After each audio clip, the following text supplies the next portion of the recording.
প্রথম চান্সে যদি জান্নাতে যেতে চান, জাহান্নামের কোনো স্পর্শ ছাড়া যদি জান্নাতে যেতে চান, তাহলে এই 16 বদঅভ্যাস থেকে, 16টি অপরাধ থেকে নিজেকে বাঁচাবার চেষ্টা করতে হবে। নাম্বার 1, যাদের মধ্যে ঈমান নাই তারা জান্নাতে যেতে পারবে না। দ্বিতীয় সবচেয়ে বড় বাধা হলো আত্মীয়তার সম্পর্ক ছিন্ন করা। আত্মীয়তার সম্পর্ক ছিন্নকারী সে জান্নাতে যেতে পারবে না।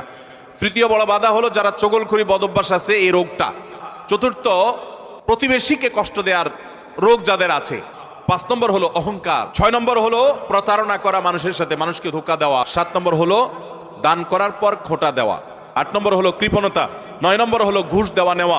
10 নম্বর হলো মা বাবার নাফরমানি করা, মা বাবার অবাধ্য হওয়া, মা বাবার অসম্মান করা। 11 নম্বর হলো মাদক আসক্ত হওয়া। 12 নম্বর হলো হারাম উপার্জন দ্বারা, হারাম খাদ্য দ্বারা, পানীয় দ্বারা শরীর গঠন করা। আর 13 নম্বর হলো রূঢ় স্বভাবের হওয়া। 14 নম্বর হলো গণক হওয়া। 15 নম্বর হলো ব্ল্যাক ম্যাজিক করা, ব্ল্যাক ম্যাজিশিয়ান। আর 16 নম্বর হলো সিল্কের পোশাক পরা।